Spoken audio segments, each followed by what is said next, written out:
और जो कॉन्फ़िगरेशन था ना, तो आज हम कॉन्फ़िगरेशन से रिलेटेड एनर्जी की ही बात करेंगे स्प्रिंग में, because of configuration, arrangement, configuration change हो जाता है उसका, जो शेप या साइज चेंज होता है। तो हेडिंग आपने लिख दिया है। इससे रिलेटेड दो डायग्राम हम बनाएंगे, एक स्प्रिंग को दिखाएंगे नॉर्मल शेप साइज की, नॉर्मल लेंथ, और दूसरा स्प्रिंग को हम दिखाएंगे स्ट्रेच्ड कंडीशन, है ना। तो दो प्लेटफॉर्म पर हम स्प्रिंग की कंडीशन दिखाते हैं। लाइक ये रिजिड सपोर्ट है, स्प्रिंग का एक एंड इससे टाइड है और ये स्प्रिंग है अपनी नॉर्मल पोजीशन में, ठीक है। सेम स्प्रिंग को हम स्ट्रेच्ड कंडीशन में यहां दिखाते हैं। लेट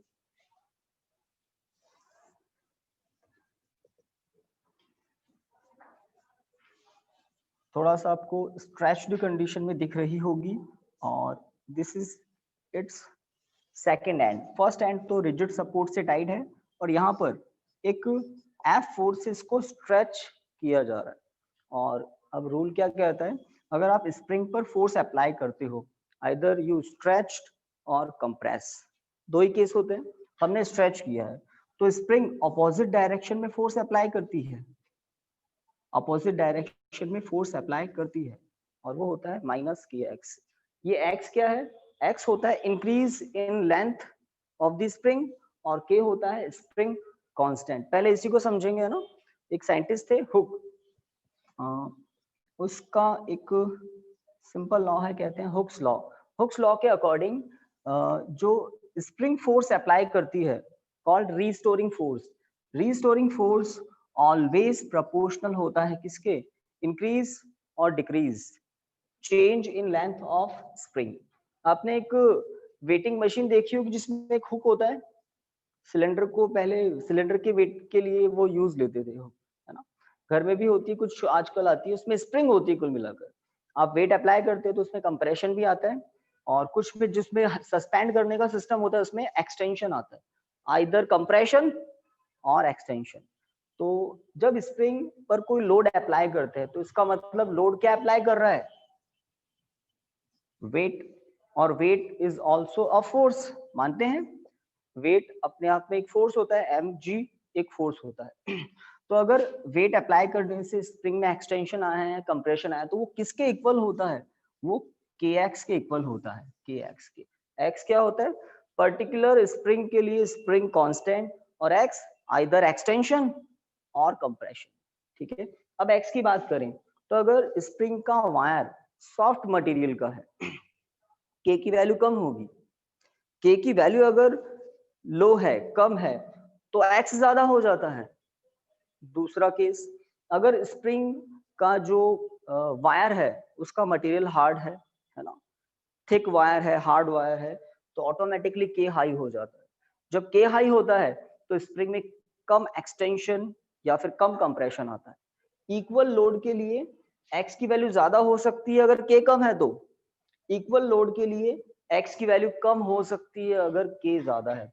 k किस पर डिपेंड करता है, स्प्रिंग पर। तो k क्या है, स्प्रिंग कांस्टेंट। k की यूनिट क्या होती है, न्यूटन अपॉन मीटर। कैसे पता लगती है, इसी फॉर्मूले से, है ना, इसी फॉर्मूले से, न्यूटन अपॉन मीटर। तो spring constant different different springs के लिए अलग अलग होता है। ओके, आपने diagram banana I think start नहीं किया होगा।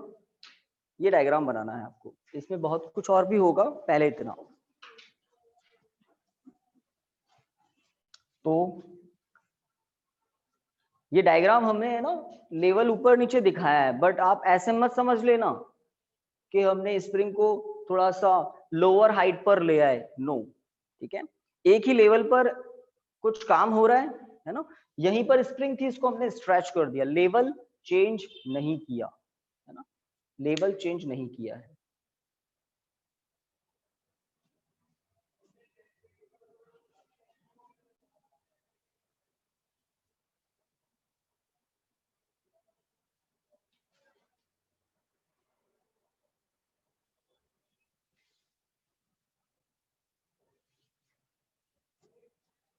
और ये जो घर पर हैं, वीडियो ठीक चल रहा है, ऑडियो वीडियो बता दें एक बार।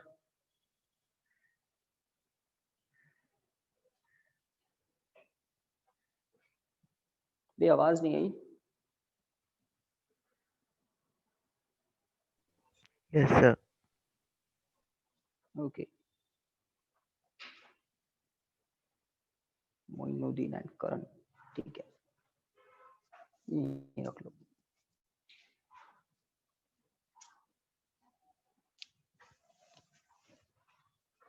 टॉपिक क्या है?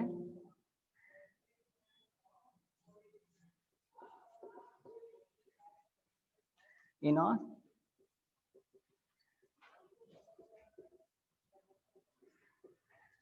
स्ट्रेच्ड स्प्रिंग, ऐसा कुछ, ठीक है। डायग्राम में आपने एक तो ये ओरिजिनल जो पोजीशन दिखाई ना, यहाँ से ये, यहाँ से हमें एक डॉटेड लाइन ड्रॉ करनी है। डॉटेड मतलब डॉटेड, ज्यादा डार्क नहीं। और ये जो एंड है इसका, इसकी ये पोजीशन, तो इनिशियली एंड देख लो कहाँ था, फाइनली स्प्रिंग का एंड कहाँ पहुंच गया। सेपरेशन दिख रहा है ना, इस सेपरेशन को आपको एक्स शो करना है। तो इनिशियली स्प्रिंग का जो एंड था, जब स्प्रिंग ना तो कंप्रेस्ड है ना ही स्ट्रेच्ड है, नॉर्मल लेंथ में है अपनी, तो उसका इनिशियली एंड यहाँ पर था, इस लाइन पर था, ठीक है। फाइनली फोर्स ने इसको स्ट्रेच करके कहाँ तक पहुंचा दिया। हमने दोनों फोर्स का ना सिंबल सेम रखा है, यहाँ पर थोड़ा सिंबल चेंज करते हैं, एफ डैश कह देते हैं इसको। एक फोर्स है जो अप्लाइड फोर्स कहा जाता है, स्प्रिंग की लेंथ को इंक्रीज ये कर रहा है, और स्प्रिंग जो फोर्स अप्लाई करती है उसको कहते हैं restoring force. Force applied by spring, spring अपनी लेंथ को वापस ओरिजिनल रखना चाहती है पहले जितना, तो स्प्रिंग ऑपोजिट डायरेक्शन में फोर्स अप्लाई करती है, ठीक है। हुक्स लॉ के अकॉर्डिंग ये फॉर्मूला आता है, उसका भी नाम हम इस टॉपिक में लेंगे। चलिए स्टार्ट कर सकते हैं। तो पिक्चर क्लियर हो गई कुछ डायग्राम को देखकर? सिंपल है, स्टार्ट करते हैं। लिखिए, consider a spring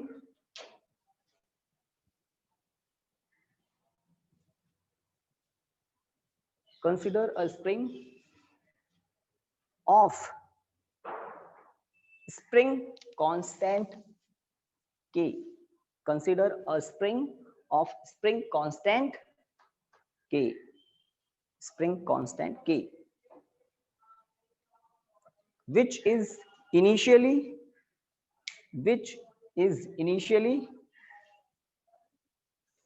in its normal length, which is initially in its normal length, full stop, full stop. देखिए, by applying some external force F, by applying some external force F at one end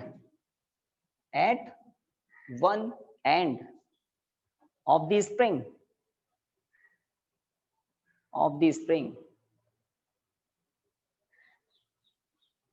work done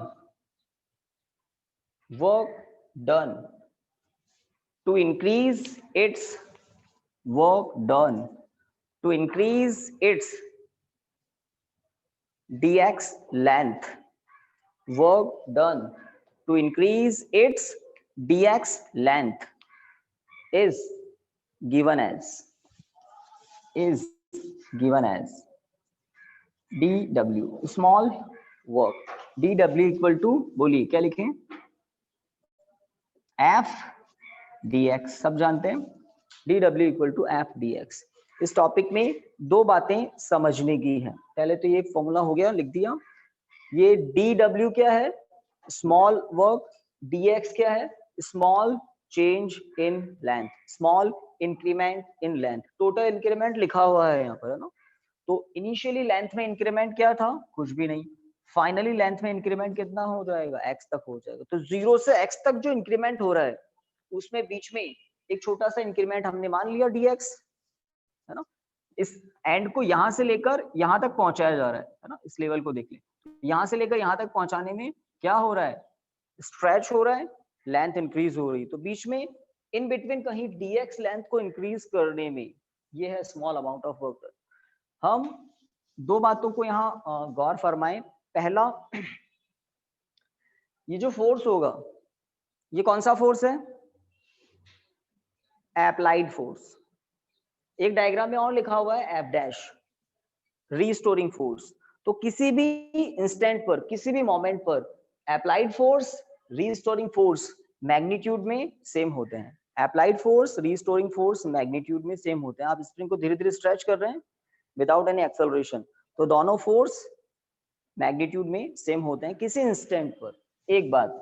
दूसरी बात, ये force constant है या variable है इस process में? Spring को आपने स्ट्रेच करना बढ़ा रहे हैं, तो मुझे बताइए इस फोर्स का मैग्नीट्यूड कांस्टेंट होगा या वेरिएबल होगा? सोच लो।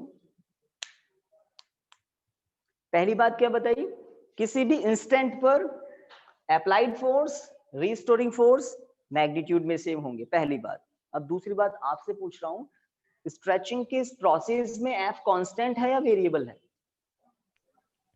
वेरिएबल। घर से एक जन ने सही बोला है, वेरिएबल, क्योंकि के तो कांस्टेंट है स्प्रिंग का। स्प्रिंग के लिए क्या लिखा है? स्प्रिंग कांस्टेंट, कांस्टेंट ही बोल रहे हैं इसको। What about x? एक्स तो इंक्रीज हो रहा है ना, इंक्रीज होता जा रहा है, इंक्रीज होता जा रहा है। पहले जब स्प्रिंग अपनी नॉर्मल लेंथ में थी तो एक्स क्या था? 0। स्प्रिंग अपनी नॉर्मल लेंथ में थी, एक्स्ट्रा इंक्रीज कुछ भी नहीं था। धीरे धीरे स्ट्रेच करते जा रहे हैं। जितना ज्यादा स्ट्रेच हो रहा है स्प्रिंग उतना ज्यादा फोर्स अप्लाई करती है। इसका मतलब ज्यादा एक्सटेंड करने के लिए ज्यादा फोर्स अप्लाई करना पड़ेगा, कम स्ट्रेच करने के लिए कम फोर्स अप्लाई करना पड़ेगा। तो किसको आप धीरे धीरे बढ़ा रहे हो? फोर्स को धीरे धीरे आप इंक्रीज कर रहे हो, है ना? और उतना ही रिस्टोरिंग फोर्स इंक्रीज हो जाता है। तो दूसरी बात, एफ वेरिएबल है। जहां वेरिएबल फोर्स होता है वहां total amount of work done find out करने के लिए क्या करना होगा? आपको इंटीग्रेशन की हेल्प लेनी होगी। जहां भी कंटिन्यूअस चेंज आता है ना, वेरिएशन होता है कंटिन्यूअसली, वहां सम अप करने के लिए, ऐड करने के लिए, टोटल करने के लिए हम इंटीग्रेशन की हेल्प लेते हैं। अभी आई थिंक कल ही आपने work energy theorem variable force के लिए किया था। वेरिएबल फोर्स के लिए उसमें इंटीग्रेशन यूज लिया था, बट कांस्टेंट फोर्स के लिए तो डायरेक्ट थर्ड इक्वेशन से आपने कर दिया। तो दो बातें हमने कर ली। पहला, अप्लाइड फोर्स का मैग्नीट्यूड किसी भी इंस्टेंट पर रीस्टोरिंग फोर्स के बराबर होता है। रीस्टोरिंग फोर्स कौन अप्लाई करती है? स्प्रिंग। किस डायरेक्शन में? अपोजिट डायरेक्शन में। काफी बच्चों को अच्छे से पता होगा, action reaction always comes in pair, है ना? कुछ बच्चों को 5th चैप्टर जब पढ़ाऊंगा तो न्यूटन के कुछ लॉज बताए जाएंगे। 9th क्लास में पढ़ते हैं ना लॉज ऑफ मोशन, तो उसमें एक्शन रिएक्शन होता है कुछ, law of action reaction, third law of, है ना, थर्ड लॉ ऑफ मोशन। तो एक्शन है फोर्स, आपने अप्लाई किया, उसका रिएक्शन आ जाता है, स्प्रिंग अप्लाई करती है अपोजिट डायरेक्शन में। Always action reaction comes in pair. Okay, तो इसके बाद मुझे बताइए एंगल कितना है इन दोनों के बीच में? 0। जिस डायरेक्शन में फोर्स अप्लाई कर रहे हो स्प्रिंग की लेंथ उसी डायरेक्शन में तो बढ़ रही है, तो राइट साइड में फोर्स अप्लाई करो, राइट साइड में स्प्रिंग की लेंथ इंक्रीज हो रही है। डिस्प्लेसमेंट एक्स जो आ रहा है वो राइट साइड में आ रहा है। किसका डिस्प्लेसमेंट? हम इस पॉइंट के डिस्प्लेसमेंट की बात करते हैं, तो ये पॉइंट किस डायरेक्शन में शिफ्ट हो रहा है? राइट साइड में, है ना? तो नेक्स्ट स्टेप में लिखिए D W equal to F D X cos 0 reason theta equal to 0 degree. Theta है एफ की डायरेक्शन, डीएक्स की डायरेक्शन के बीच का एंगल। तो टोटल डिस्प्लेसमेंट हमने डायग्राम में दिखाया है x, और इस टोटल डिस्प्लेसमेंट के बीच में बहुत सारे छोटे छोटे डिस्प्लेसमेंट आए होंगे, है ना? जैसे आप घर से यहाँ तक आए हो तो बहुत छोटी छोटी लेंथ ट्रेवल करके आप कंप्लीट पहुंच गए, तो इस पॉइंट को यहाँ तक पहुंचाने में छोटे छोटे डिस्प्लेसमेंट हुए होंगे। तो इन बिटवीन कहीं छोटे से डिस्प्लेसमेंट के लिए हमने थोड़ा सा वर्क पता कर लिया, क्योंकि आगे जाकर इस स्मॉल वर्क डन के इंटीग्रेशन से टोटल वर्क मिलेगा, और वर्क ही किस में स्टोर हो जाता है? एनर्जी में। टॉपिक क्या है ना? कौन सी एनर्जी? पोटेंशियल एनर्जी लिखा होगा ना, पोटेंशियल एनर्जी है, ठीक है। ओके, आगे एक स्टेप और तो पहले लिख लें, D W equal to F D X, no problem, D W equal to F D X. ठीक है,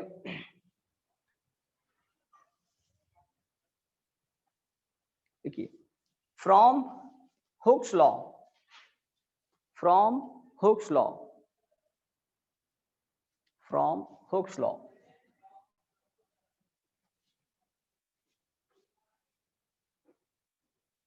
F equal to kx,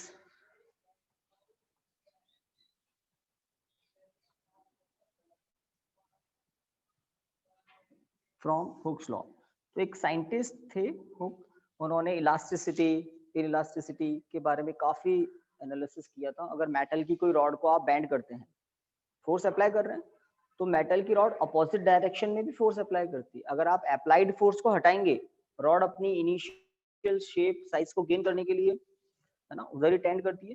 तो स्प्रिंग में भी ऐसा ही होता है। स्प्रिंग पर आपने फोर्स अप्लाई किया, जब तक आपने अप्लाइड फोर्स अप्लाई किया हुआ है तो लेंथ में इंक्रीमेंट दिख रहा है। जैसे आप उस अप्लाइड फोर्स को हटा देंगे, स्प्रिंग अपनी नेचुरल लेंथ को गेन कर लेगी because of restoring force, because of restoring force. तो ये रीस्टोरिंग फोर्स मैग्नीट्यूड में अप्लाइड फोर्स के इक्वल ही होता है, ये मैग्नीट्यूड है। फ्रॉम हुक्स लॉ लिख लिया आपने, F इक्वल टू लिख लिया ना। ओके, आगे बढ़ सकते हैं। So dw equal to kx dx, kx dx। कुछ लोग यहाँ पर f के प्लेस पर f डैश से स्टार्ट करवाते हैं, तो f डैश इधर है, तो स्प्रिंग जो फोर्स अप्लाई कर रही है उसके अगेंस्ट आप उधर डिस्प्लेसमेंट कर रहे हैं। तो अगर कोई यहाँ पर f डैश लिखवा दे या आप लिख दें, तो यहाँ पर 0 के प्लेस पर 180 आ जाता है, f डैश अगर लिख दें तो, और cos 180 की वैल्यू -1 होती है। फिर अगर f डैश लिखा है तो f डैश क्या होता है, -kx। But applied force magnitude में किसके इक्वल होता है, kx के। ऑलवेज इक्वल होते हैं। Action force, reaction force magnitude में ऑलवेज इक्वल, हुक्स लॉ के अकॉर्डिंग। ओके, अब हमें टोटल वर्क डन पता करना है, तो यहां तक पहुंचना बहुत जरूरी था। अब लिखिए total amount of work done by, total amount of work done by the external force F, by the external force F to increase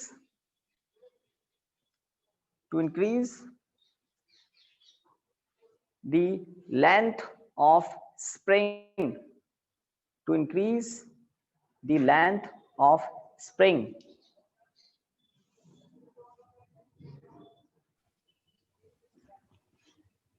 to increase the length of spring from 0 to x, to increase the length of spring from 0 to x is 0 to x, समझ गए ना। Normal length है मतलब increment कुछ भी नहीं है, उसके बाद इंक्रीमेंट हुआ है, डायग्राम में हमने यही दिखाया है। w equal to integration 0 to x k x dx। तो dw स्मॉल वर्क था, w टोटल वर्क है। स्मॉल वर्क स्मॉल डिस्प्लेसमेंट के लिए था, अब यहाँ लिमिट है 0 से x तक जो हमने इंक्रीमेंट किया है वो सारा सम कर देगा ये इंटीग्रेशन। तो किसको आउट कर सकते हैं, कांस्टेंट k को। स्प्रिंग कांस्टेंट है, फिक्स्ड वैल्यू है, कौन वेरिएबल है, x, और x की पावर 1 है। इंटीग्रेशन फटाफट बता दोगे, x square by 2, x square by 2, big bracket, lower limit upper limit, limit apply करते हैं। तो x की पावर 1 का इंटीग्रेशन क्या होगा, 1 + 1 2 होता है, तो x स्क्वायर अपॉन 2। ओके, तो w इक्वल टू होगा k upper limit x, lower limit 0, upper limit minus lower limit, 0 का स्क्वायर 0, 0 डिवाइडेड बाय 2 अगेन 0, तो 0 स्क्वायर बाय 2 लिखना था बट फाइनली 0 ही आना है। ओके, इसको हम ऐसा ही लिखना था इसको। हम फाइनली W इक्वल टू ऐसा लिख सकते हैं, half K X square. True, half K X square. तो एक स्टैंडर्ड फॉर्मूले की तरफ अब हम आगे बढ़ रहे हैं। तो एक स्टेटमेंट इन जनरल हमेशा लिखा जाता है, ये जो वर्क हमने टोटल किया है स्ट्रेचिंग में, ये वर्क वेस्ट नहीं जाता, पोटेंशियल एनर्जी में स्टोर हो जाता है स्ट्रिंग। लिखिए, this total amount of work done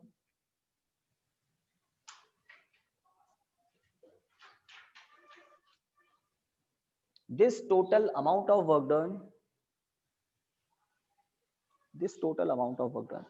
is stored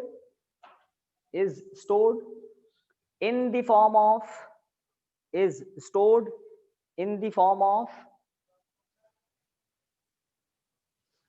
potential energy,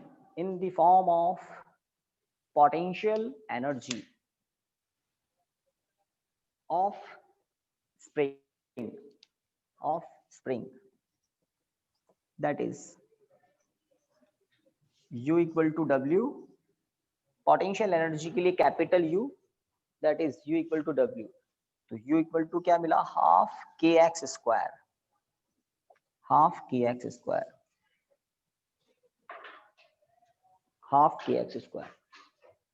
okay, तो पोटेंशियल एनर्जी की डेफिनेशन आपको अच्छे से पता हो गई। और 9th क्लास में या 11th क्लास में आप पढ़ते हैं ना, किसी बॉडी को जब हाइट पर ले जाते हैं तो उसके अंदर पोटेंशियल एनर्जी स्टोर होती है, mgh। अब आप 11th क्लास में आ जाते हैं तो आप ऐसे डेरिवेशन बहुत फटाफट कर सकते हैं, करना नहीं है बट वो भी मैं बता देता हूँ कैसे होता है। मेथड यही होता है उसमें। देखिए, ग्रेविटेशनल फोर्स एक्चुअल में कांस्टेंट फोर्स होता है तो वो और फास्ट हो सकता है। जैसे दिस इज ग्राउंड, ये ग्राउंड है, ग्राउंड लेवल मतलब h इक्वल टू 0, ठीक है। और ये एक हाइट है और यहाँ से यहाँ तक y इक्वल टू है capital H, vertical displacement capital H। तो किसी बॉडी को जो पहले कहाँ थी, ग्राउंड पर थी, जिसका मास m है, उसको यहाँ तक पहुंचाना हाइट, तो कितना वर्क करना पड़ेगा। तो वर्क क्या होता है, वर्क होता है फोर्स इनटू डिस्प्लेसमेंट, है ना। वर्टिकल डिस्प्लेसमेंट है तो ऐसे लिख दें, W equal to F Y cos 0। जिस डायरेक्शन में आप फोर्स अप्लाई करेंगे उसी डायरेक्शन में डिस्प्लेसमेंट होगा। ओके, अब अगर कोई पर्सन इस बॉक्स को उठाकर ऊपर लेकर जा रहा है और कैसे, एक कांस्टेंट स्पीड से, तो बॉडी के अंदर एक्सेलरेशन क्या है, 0। एक बॉक्स को आप लेके जा रहे हैं कांस्टेंट स्पीड से ऊपर ले जा रहे हैं किसी लिफ्ट में या ऐसे ही, तो एक्सेलरेशन 0 है। इसका मतलब अप्लाइड फोर्स हमेशा किसके इक्वल होगा, वेट के। वेट डाउनवर्ड होता है, अप्लाइड फोर्स ऊपर है। दोनों की वैल्यू अगर सेम है, विदाउट एक्सेलरेशन अगर लेकर जा रहे हैं तो F इक्वल टू मैग्नीट्यूड में क्या हो जाएगा, समझ गए, W मतलब वेट मतलब mg, है ना। तो अगर आपको मास पता है, g पता है और आपने कितना हाइट पर पहुंचाया है पता है, तो आप वर्क डन पता लगा सकते हैं। देखिए कैसे, तो दिस इज W वर्क, यहाँ पूरा लिख देता हूं मैं। ओके, तो वर्क क्या होगा, force into displacement cos 0 1। Vertical displacement कितना कहा मैंने आज, तो आप जो फॉर्मूला कहते हो ना mgh, तो वो mgh तो बाद में आता है, पहले क्या आता है, वर्क। वर्क किसके इक्वल है, mgh के, इसीलिए पोटेंशियल एनर्जी क्या कहते हैं आप, mgh। जितना वर्क जूल में आप करते हैं बॉडी में, उतनी पोटेंशियल एनर्जी स्टोर हो जाती है। इस पोटेंशियल एनर्जी का एक स्टैंडर्ड नेम है gravitational potential energy. This is the energy of stretched spring, this is the energy of a stretched spring। अगर compressed है तब भी यही होगी, अगर compression कर रहे हैं x तब भी यही होगी, है ना। ओके, तो इस तरह से एक कॉन्सेप्ट बताना चाह रहा हूं कि हमेशा वर्क डन ही किस में कन्वर्ट होता है, एनर्जी में। पॉजिटिव वर्क एनर्जी को बढ़ाता है, नेगेटिव वर्क एनर्जी को रिड्यूस कर देता है, ठीक है। तो पॉजिटिव वर्क से एनर्जी इंक्रीज होती है। चलिए, तो एक फॉर्मूला आपको ध्यान रखना है, half K X square, half K X square. आप चाहे तो कहीं मेंशन कर लें कॉपी के टॉप पर, SI unit of spring constant, spring constant की एसआई यूनिट क्या है,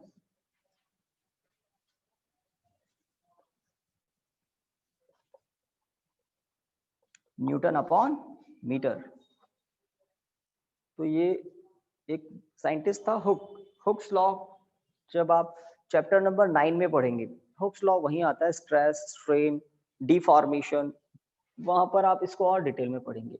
बट इस टॉपिक में मुझे हुक का एक बार नाम लेना ही था, ठीक है। तो ये जो डायरेक्ट इंफॉर्मेशन आपको दी है ना, इसको डिटेल में पढ़ते हैं एनसीईआरटी में चैप्टर नंबर 9 में। तो एक बात तो अगर चैप्टर नहीं भी पढ़ा है फिर भी हमें पता लगती है बात कि अगर हम स्प्रिंग पर फोर्स अप्लाई कर रहे हैं तो 100% स्प्रिंग भी हम पर फोर्स अप्लाई करती है। हुक ने कोई अलग बात नहीं बताई थी, इसी बात को बताया। तो ये बताया था हुक ने, एक्शन रिएक्शन ऑलवेज पेयर में होते हैं, ये बात न्यूटन से भी लिंक हो जाती है। चलिए तो एक और सर टॉपिक करेंगे आज। यस, कोई कुछ सर कह रहा है, बोलिए। Sir newton upon metre square आएगा ना? न्यूटन अपॉन मीटर स्क्वायर आएगा क्या? भाई घर पे कोई कह रहा है न्यूटन अपॉन मीटर स्क्वायर आ सकता है क्या? तो नहीं, इस फॉर्मूले को देखें ना आप, फोर्स इक्वल टू के एक्स, के स्प्रिंग कांस्टेंट है। अगर आप यहाँ पर देखोगे तो वो तो एनर्जी है, यू तो है ना, एनर्जी की यूनिट होती है न्यूटन इंटू मीटर जूल, वहां से भी के की यूनिट यही आएगी, कहीं से भी लें, है ना। ऐसा नहीं है कि वहां पर के की यूनिट कुछ और होगी वहां पर। तो यहाँ से आप आराम से देख सकते हैं, कोई प्रॉब्लम ही नहीं है, सही बात है ना। वहां से देखोगे तो फिर यू की यूनिट क्या होती है, जूल, मतलब न्यूटन इंटू मीटर, उससे भी के की यूनिट यही आएगी। चलिए तो न्यूटन इंटू मीटर ही होगी। नेक्स्ट हेडिंग लिखिए और इसको मोस्ट इंपॉर्टेंट लगाना, देखिए कंजर्वेशन ऑफ, सभी लिखें, conservation of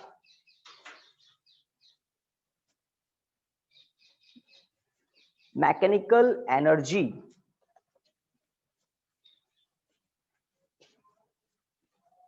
conservation of mechanical energy in free fall, in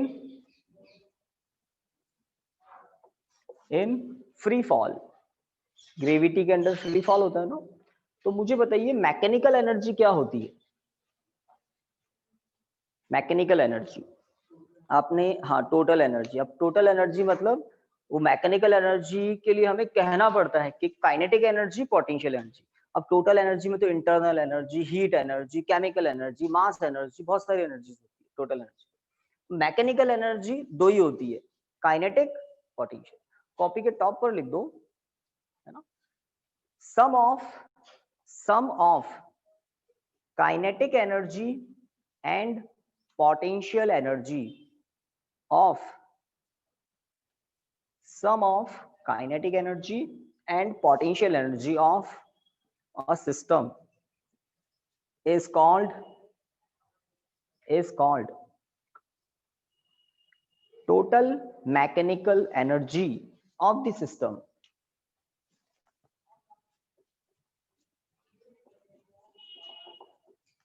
of the system लिख दिया ना।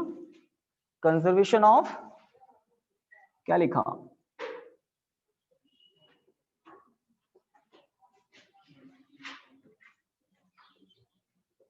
इन फ्री फॉल लिखा है ना, इन फ्री फॉल कहाँ होगा, शायद इन फ्री फॉल।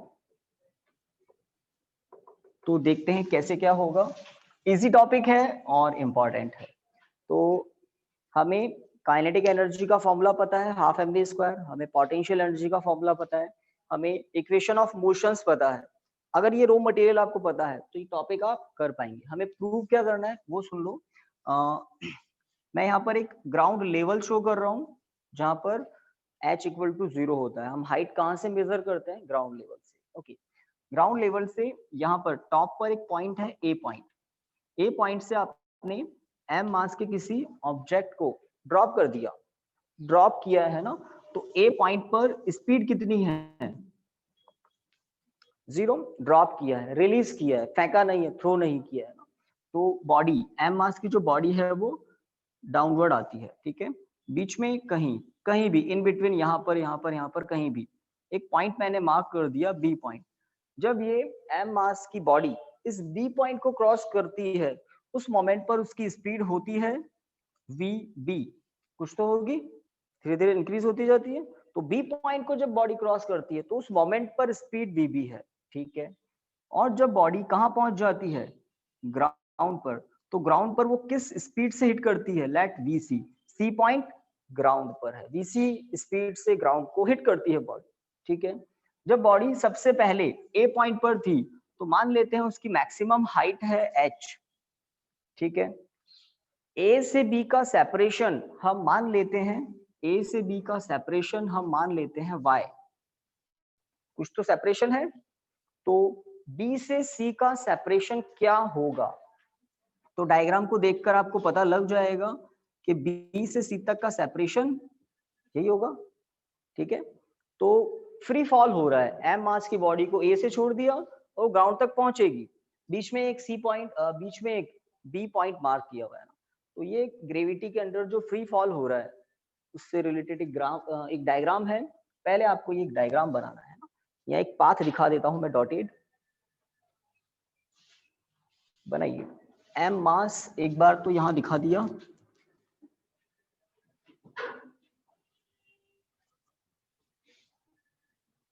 चलिए एक जगह बता देते हैं, जल्दी बना लो उसको।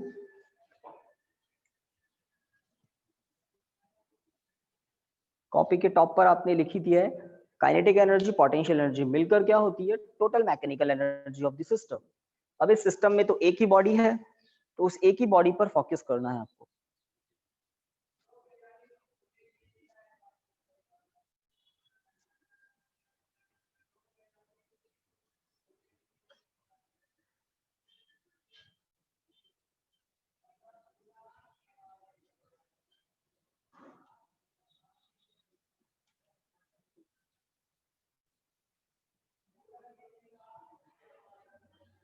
तो बिल्कुल सही चल रही है कनेक्टिविटी।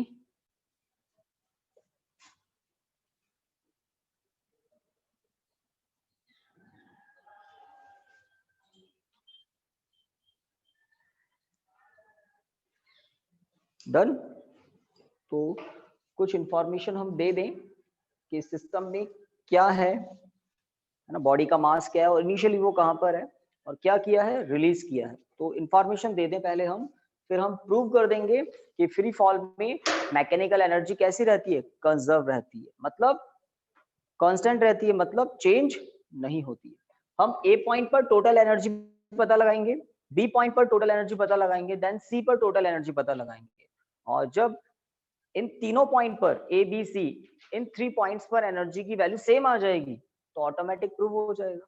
कौन सी एनर्जी, मैकेनिकल एनर्जी, मतलब sum of kinetic energy and potential energy, ठीक है। तो लिखिए, consider a body of mass m, small m, consider a body of mass m।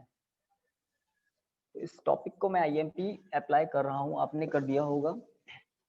Consider a body of mass m which initially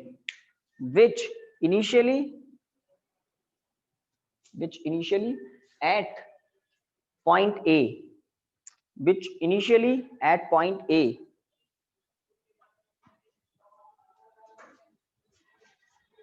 as shown in figure, which initially at point A as shown in figure। Diagram में आपको दिख रहा है ए point की हमने height दिखाई है capital H, ठीक है। आगे लिखिए,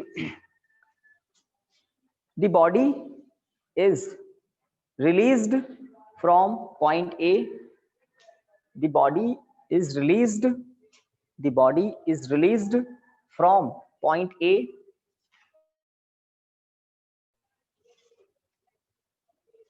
and then it freely falling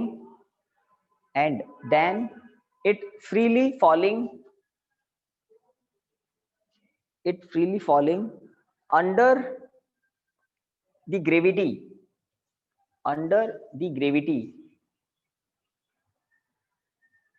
and reaches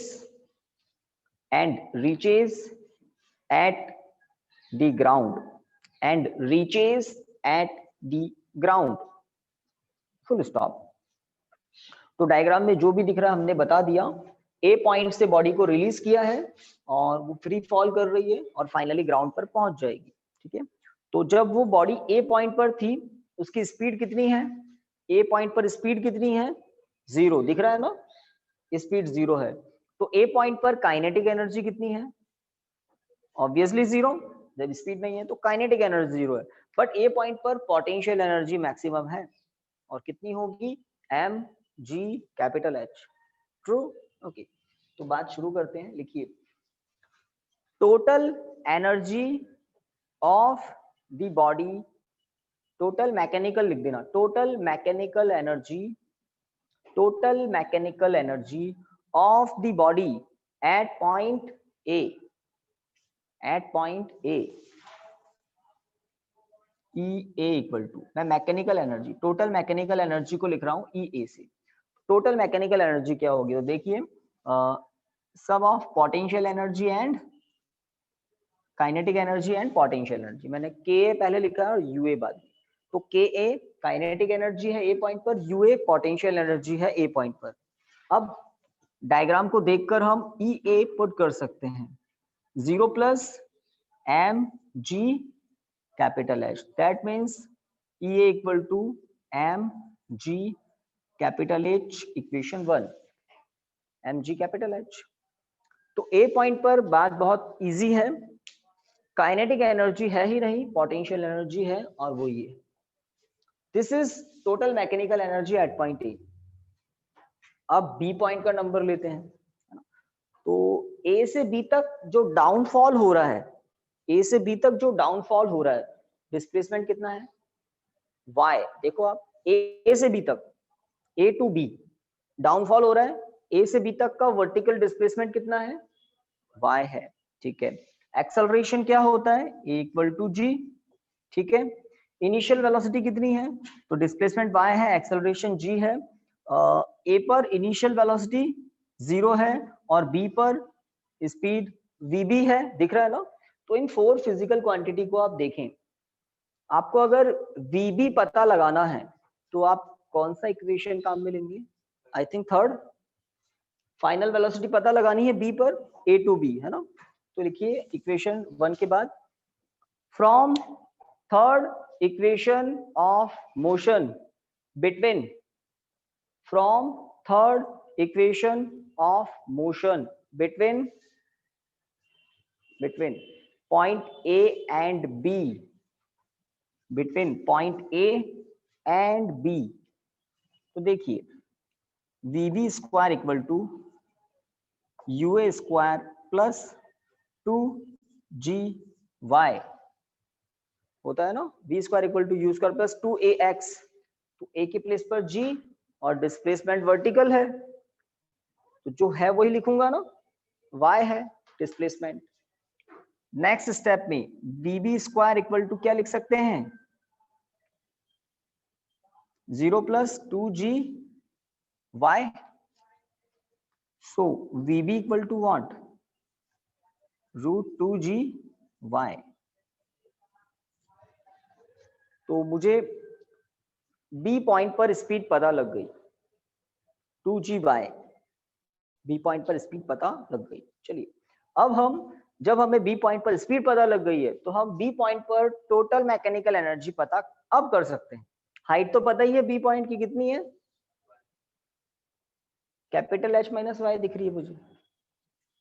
height कहां से मेजर करते हैं, ग्राउंड से, है ना। तो बी पॉइंट की ग्राउंड से हाइट दिख रही है ना, और बी पॉइंट पर स्पीड भी पता लग गई। हम दोनों ही एनर्जीज के फॉर्मूलाज अब बी पॉइंट के लिए भी लिख सकते हैं। तो इक्वेशन 2 के बाद लिखिए total mechanical energy of the body at point B, total mechanical energy of the body at point B,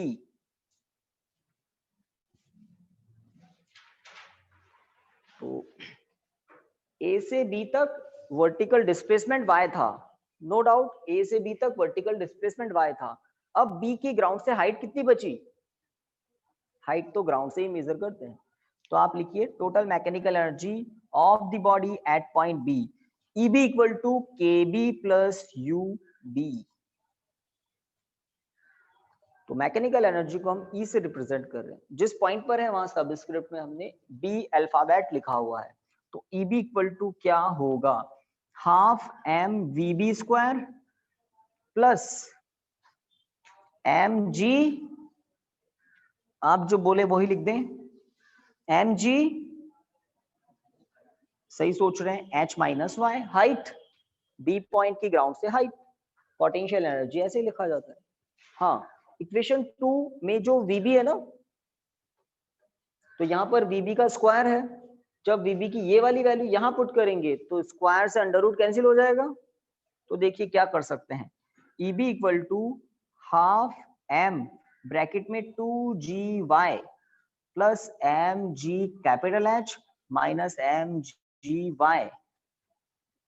देखो एम जी को अंदर प्रोडक्ट किया और इधर इक्वेशन 1 यूज ले लिया, तो यहाँ लिख सकते हैं फ्रॉम इक्वेशन 2 है, ये 1 नहीं है, फ्रॉम इक्वेशन 2, तो सेकंड इक्वेशन यूज ले लिया और mg को अंदर प्रोडक्ट भी कर दिया।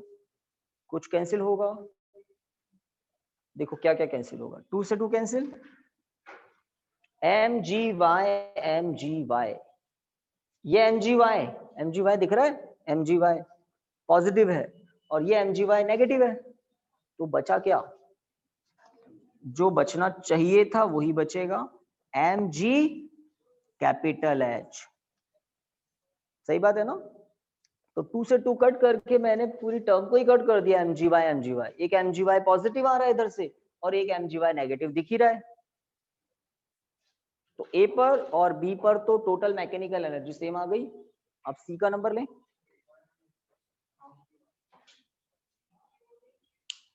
तेज बोलो, है ना, mgy पॉजिटिव है, mgy नेगेटिव है, सीधी सी बात है ना। आगे बढ़े, तो A पर टोटल एनर्जी, B पर टोटल एनर्जी मतलब टोटल मैकेनिकल एनर्जी, ठीक है। चलिए अब इक्वेशन 3 के बाद एक और काम करना है, C पर टोटल एनर्जी निकालनी है और मुझे लग रहा है C पर पोटेंशियल एनर्जी तो नहीं होनी चाहिए। C की ग्राउंड से हाइट क्या है, कुछ भी नहीं, 0, C पॉइंट तो खुद ही ग्राउंड पर है। चलिए इक्वेशन 3 के बाद लिखिए, from third equation of motion, from third equation of motion between point A and C, between point A and C ground पर है यहाँ पर, तो बताइए ऐसा कुछ इक्वेशन, तो VC square equal to UA square plus 2G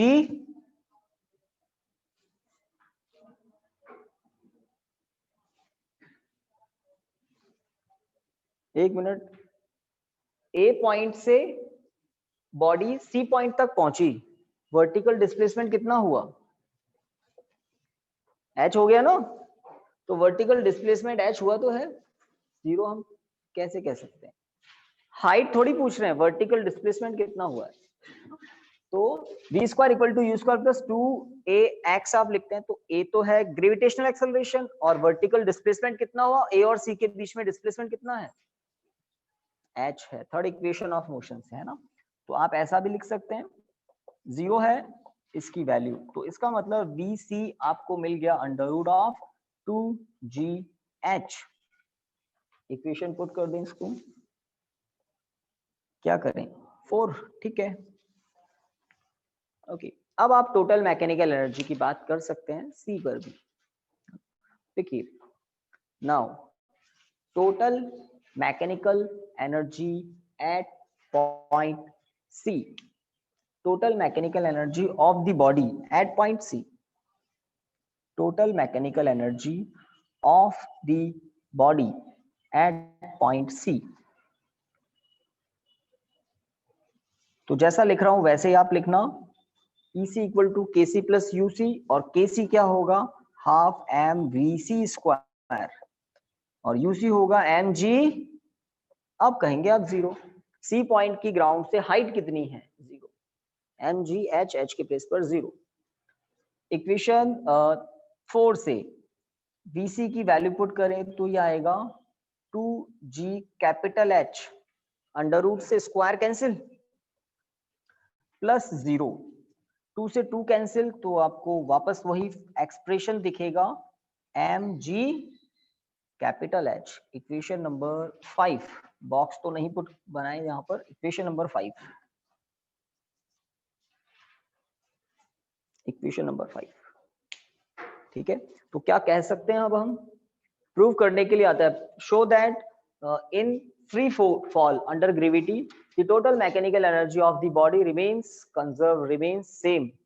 तो आपको डायग्राम बनाकर ऐसा प्रोसेस स्टार्ट करना होता है। उसमें equation number 3 sorry equation number 1 3 5 odd equations जो है ना 1 3 5 उसमें पता लग रहा है कि ए पर, बी पर, सी पर, सब जगह।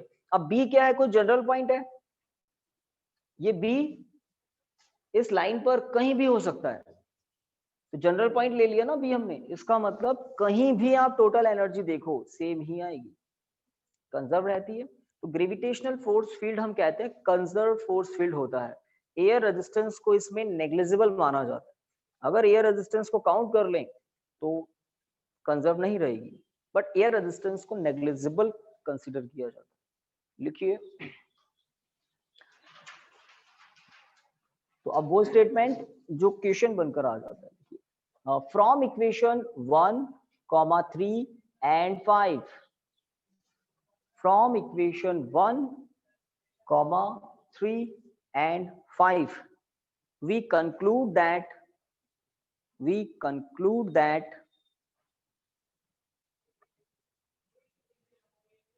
the total mechanical energy in free fall, the total mechanical energy in free fall remains constant,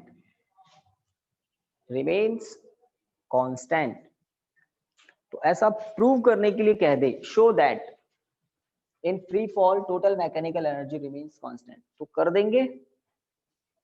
equation 3 दो बार काम आया, ए टू बी आया था, इसकी हेल्प से ही तो हम निकालते हैं टोटल एनर्जी, पोटेंशियल एनर्जी, तो फटाफट आप निकाल देते हैं mg some height. Then equation 3 वापस काम आया, A to C direct, A to C, तो वर्टिकल डिस्प्लेसमेंट h हो गया था और इससे आपको bc मिल गया, ठीक है। और bc मिल गया तो kinetic energy, total energy kinetic energy ही थी c पर, और a पर टोटल एनर्जी पोटेंशियल एनर्जी ही थी, बट a और c के बीच में जितने भी पॉइंट होंगे वहां पर काइनेटिक एनर्जी भी होगी, पोटेंशियल भी होगी, दोनों का सम होगा, इसलिए ये वाला टर्म ज्यादा इंपॉर्टेंट है। इसमें दोनों टर्म नॉन जीरो है, यहाँ पर एक टर्म जीरो थी, यहाँ पर भी एक टर्म जीरो थी, और इसमें दोनों टर्म नॉन जीरो है, बट सम क्या आ रहा है उतना ही। कर लेंगे प्रूफ, इक्वेशन 3 काम आ जाता है एज अ टूल। चलिए क्वेश्चन सॉल्व करते हैं, है बुक, फर्स्ट पार्ट है ना, तो काफी फॉर्मूलाज आपके पास आ गए हैं, तो शायद कुछ क्वेश्चन आप कर पाएंगे। देखते हैं कुछ, ये जो टॉपिक है ना ये कुछ ऐसे दिखा रखा है आपकी बुक में, फ्री फॉल हो रहा है, conservation of mechanical energy, spring वाला टॉपिक भी है, बट पता नहीं कैसे किया हुआ इन्होंने, W equal to half kx² लिखा हुआ है स्प्रिंग।